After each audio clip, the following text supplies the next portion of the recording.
Welcome back to pre class મિત્રો.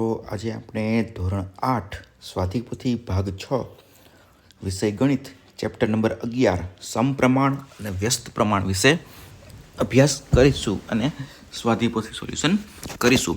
જેમાં પ્રશ્ન નંબર 1 છે, એક ટ્રેકને 297 કિલોમીટર અંતર કાપવા માટે 54 લીટર ડીઝલની જરૂર પડે છે. ટ્રક દ્વારા 550 કિલોમીટર અંતર કાપવા માટે કેટલા લીટર ડીઝલ જોઈએ? જેનો પહેલામાં જવાબ આવશે એ. ત્યારબાદ બીજાનો જવાબ આવશે એ. એવી જ રીતે ત્રીજાનો પણ જવાબ આવશે એ, ચોથામાં સી અને પાંચમામાં ડી. ત્યારબાદ ખાલી જગ્યા પૂરો. જેમાં પેલું છે, જે ઝડપ અચળ હોય તો કાપેલું અંતરને લાગતો સમય કેવો હોય? તો કે સમપ્રમાણ. તે બાદ બીજી ખાલી જગ્યામાં આવશે 4.5, ત્રીજીમાં આવશે સમ, ચોથામાં આવશે સમ અને પાંચમામાં આવશે જો પી અને ક્યુ વ્યસ્ત પ્રમાણમાં હોય તો તેમને અનુરૂપ કિંમતનો ગુણાકાર રહે છે. ત્યારબાદ પ્રશ્ન નંબર 3માં આપેલા વિધાનો સાચા છે કે ખોટા તે જણાવવાનું છે. જેમાં પહેલું આવશે ખોટું, બીજું આવશે સાચું, ત્રીજું પણ સાચું, ચોથું સાચું અને પાંચમું ખોટું આવશે.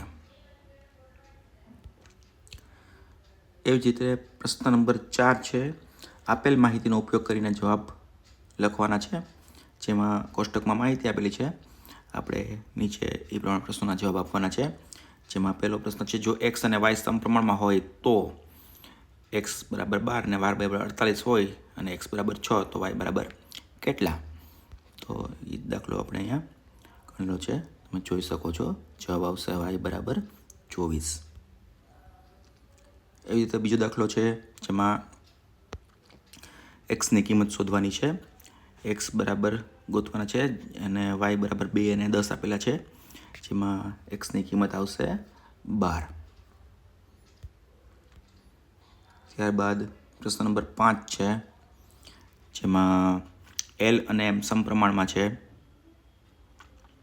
જ્યારે એલ બરાબર 5 હોય ત્યારે એમ બરાબર 2/3 છે. જો એમ બરાબર 16/3 હોય તો એલની કિંમત ગોતવાની છે. જેમાં એલના છેદમાં એમ છે જે અચળ છે, એટલે એલની કિંમત આવશે 40. ત્યારબાદ એમાં બીજો છે, એક્સ વાય જે અચળ છે, એક્સ અને વાય વ્યસ્ત પ્રમાણમાં છે. જો એક્સ બરાબર 1.5 હોય ત્યારે વાય બરાબર 60 છે. જો વાય બરાબર 4.5 હોય તો એક્સની કિંમત શોધવાની છે. જેમાં જવાબ આવશે એક્સ બરાબર 20. એ રીતે પ્રશ્ન નંબર 6 છે મિત્રો, એક એલ્યુમિનિયમના સળિયાનું વજન તેની લંબાઈના સમપ્રમાણમાં છે. જો 16 સેમી લંબાઈના સળિયાનું દળ 192 ગ્રામ હોય તો 105 ગ્રામ દળ ધરાવતા સળિયાની લંબાઈ શોધવાની છે. સમપ્રમાણમાં એક્સના છેદમાં વાય બરાબર અચળ છે તો 192/16 બરાબર 105/y. વાયને કરતા બનાવતા વાય બરાબર 16 × 105/192. જે વાય બરાબર 1680/192 એટલે કે વાય બરાબર 8.75 જવાબ આવશે. ત્યારબાદ પ્રશ્ન નંબર 7 છે મિત્રો, કે એક ટાંકીને 1 કલાક અને 20 મિનિટમાં ભરવા માટે 20 પાઇપનો ઉપયોગ કરવો પડે છે. કેટલા પાઇપનો? 20 પાઇપનો ઉપયોગ કરવો પડે છે.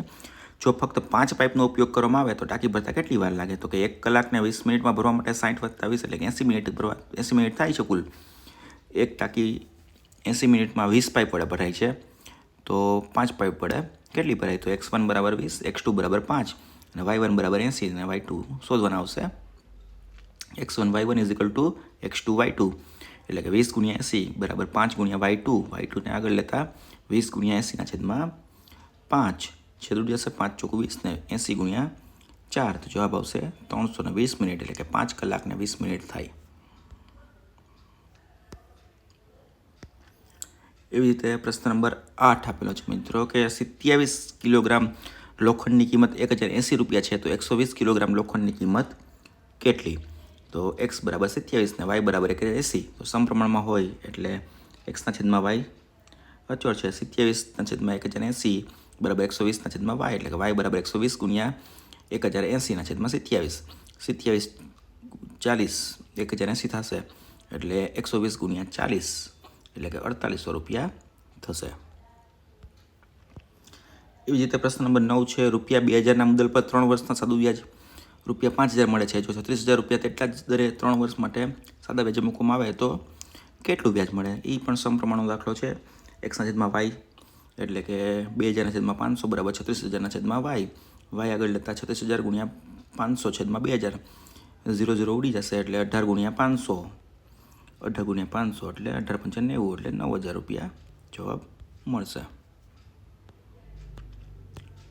એવી જ રીતે પ્રશ્ન નંબર 10 છે. 300 વ્યક્તિઓને 42 દિવસ ચાલે તેટલું અનાજ છે. જો 50 વ્યક્તિઓનો વધારો થાય તો અનાજ કેટલા દિવસ ચાલે? વ્યસ્ત પ્રમાણનો દાખલો છે આ મિત્રો કે x1 બરાબર 300, y1 બરાબર 42, x2 બરાબર 350 તો y2 કેટલું? એટલે xy બરાબર x1 y1 x2 y2 એટલે કે 300 ગુણ્યા 42 બરાબર 350 ગુણ્યા y2.